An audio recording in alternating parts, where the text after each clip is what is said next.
माँ ने समझाया, बेटा अरे तेरी वो माँ है, 100 माँ का सौतेली, 100 माँ का एक माँ नहीं, 100 माँ है वो।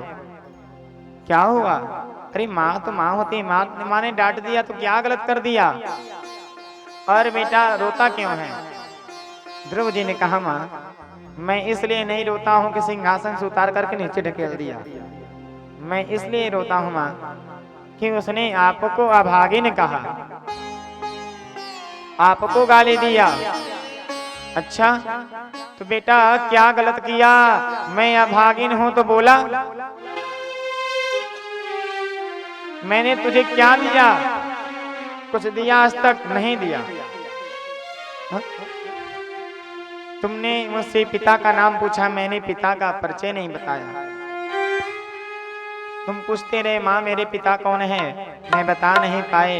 अरे तेरी सौतेली माँ ने तुझे परम पिता परमेश्वर का परिचय दिया, जो जगत के पिता हैं, ऐसे परमात्मा के विषय में बताया। अरे मैं तो अभागिन ठहरे, तुझे तेरे पिता के विषय में नहीं बता पाए। तेरी सौतेली माँ ने जगत पिता परमेश्वर की बात बतला दी। तूने अपने पिता की बात पूछी थी। अरे जिनके हम सभी के जो पिता हैं, जिनसे ये सृष्टि है, तेरी सौतेली माँ ने तो उनका परिचय बताया। अरे बेटा जान, आज उस 5 साल के बालक को, जो मनमानी बुद्धि वाले नहीं बुद्धिमानी वाली हैं, सुंदर नीति वाले सुनीति माँ हैं, सिखा रही है बेटा जाना तो जाकर के उस परमपिता परमेश्वर का ध्यान कर, उस परमपिता परमेश्वर की तपस्या कर, आराधना कर, उनका वंदना कर। वही संसार के पिता हैं, सबके पिता वही हैं, सबके उत्पत्ति परमपिता परमेश्वर से ही है, अन्य किसी से नहीं है बेटा। ध्रुव जी ने पूछा, माँ भगवान मिलते कहाँ हैं? परमपिता परमेश्वर दिखते कैसे हैं? रहते कहाँ हैं? सुनीति मैया ने कहा, बेटा रामचरितमानस के हरिओम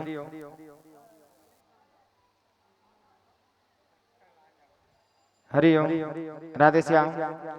रामचरितमानस के बालकांड के 85 नंबर के दोहे के बाद तीसरे नंबर की चौपाई कहती है, आज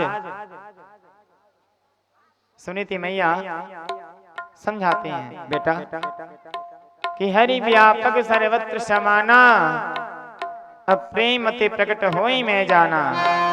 उसी चीज को श्लोक में कहते हैं, वेविष्ट व्याप्नोति सकलम जगत इति विष्णु।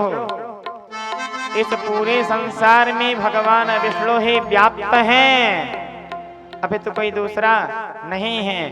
कड़ कड़ में हरि व्यापक सर्वत्र समाना, वह नारायण कड़ कड़ में व्याप्त है, हर जगह रहता है, जहां ढूंढेगा वहीं पा जाएगा। और आज ध्रुव जी को माँ सिखा रहे हैं। माँ ने कहा, बेटा हर वस्तु दिखाई नहीं पड़ती, जिस प्रकार से हवा है लेकिन दिखाई देती है नहीं, महसूस किया जाता है। अग्नि जलती है, अग्नि को भी महसूस किया, अग्नि का जो गर्मी है, जो ताप है, अग्नि दिखाई दे रही है, लेकिन जो उससे गर्मी निकल रही है, तेज निकल रहा है, ताप निकल रहा है, क्या वो गर्मी दिखाई देती है? क्या वो ताप दिखाई देती है? नहीं दिखती है ना। आवाज है, हम लोग बोल रहे हैं बेटा, हम लोग बोलते हैं ना, क्या आवाज दिखाई दे रही है? आवाज तो है ना, तभी तो जा रही है आपके पास। दिखाई दे रहा है? नहीं दिखाई दे रहा। मोबाइल से बात करते हो ना, फिर यहाँ हेलो बोलते हो वहां जाता है, यहाँ राधे राधे बोलते वहां सुनाई देता है तभी तो, लेकिन दिखाई नहीं देता। जो वस्तु दिखाई देती है वो हो करके भी नहीं होती है, और जो नहीं दिखाई देती है वो सदैव व्याप्त रहते हैं। एक बार एक संत बाबा माला सटका रहे थे मंदिर में, और दाना गिन गिन करके वह माला जप रहे थे भगवान का, राम राम राम राम, 1 2 3 4 गिनती कर रहे थे, इतना जप लिए इतना जप लिए। तब तक वहां एक दूध देने वाली आई और एक युवा था, दोनों युवा ही थे। उसने बिना नापे सबको नाप करके दूध देती थी, उस लड़के को बिना नापे दूध दे दिया, उसके बोतल में भर दिया। संत बाबा ने पूछा, रे ये बिना नापे उसको दूध क्यों दे रही है?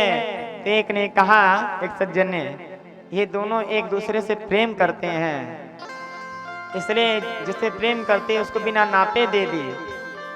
संत बाबा का ध्यान टूटा, याद आया, अरे जिस परम पिता परमेश्वर से हम इतना प्रेम करते हैं तो उसके लिए माला जप करने के लिए हम गोटियां गिन रहे हैं कि 1 माला हो गया, 2 माला हो गया, 3 माला हो गया, वहीं माला छोड़ दिए, गिनना बंद कर दिए और भगवान का चिंतन करने लगे, ऐसे राम राम राम राम भजने लगे। अरे जिससे प्रेम हो उसको नापने की आवश्यकता नहीं पड़ती है, अथाह भजन करो, अथाह प्रेम करो। प्रेम में कोई बंटवारा नहीं होता, प्रेम की कोई गणना, कोई संख्या नहीं होती है कि कोई कितना प्रेम करता है, प्रेम की कोई सीमा भी नहीं होती है। तो कहते हैं बेटा, पुष्प के कण कण में सुगंध है, पुष्प सुगंधित होते हैं ना, सुगंध को किसी ने देखा है? नहीं देखा है ना, सुगंध महसूस किया जाता है।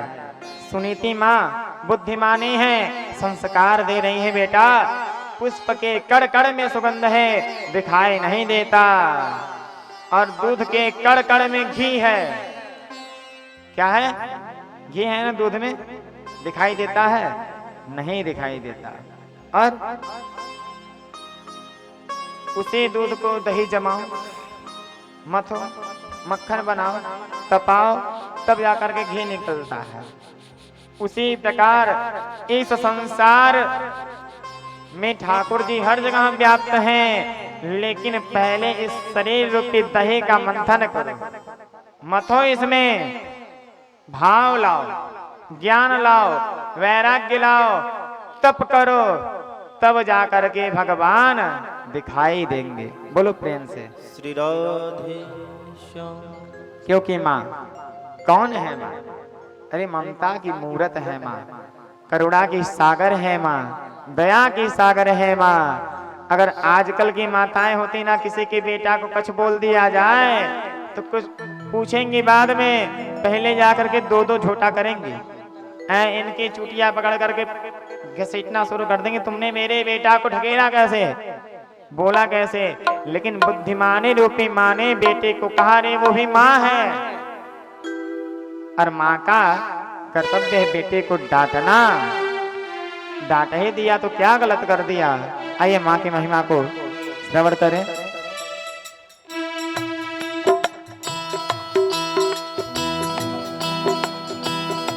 रमता जागी बहता पानी, माँ की कहानी,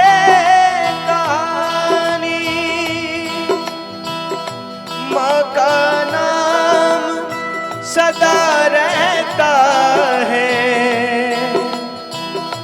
बाकी सब कुछ पाने हो।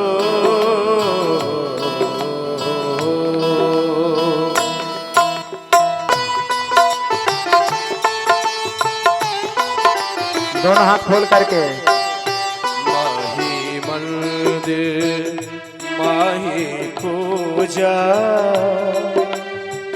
माही मंदिर माही पूजा, से बढ़ के कोई न दूजा।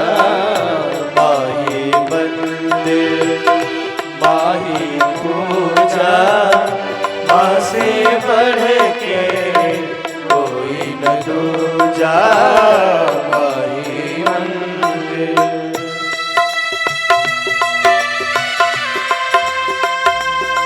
माँ को छोड़ के संसार में संस्कार दे, समाज में रहने के लिए सिखाए।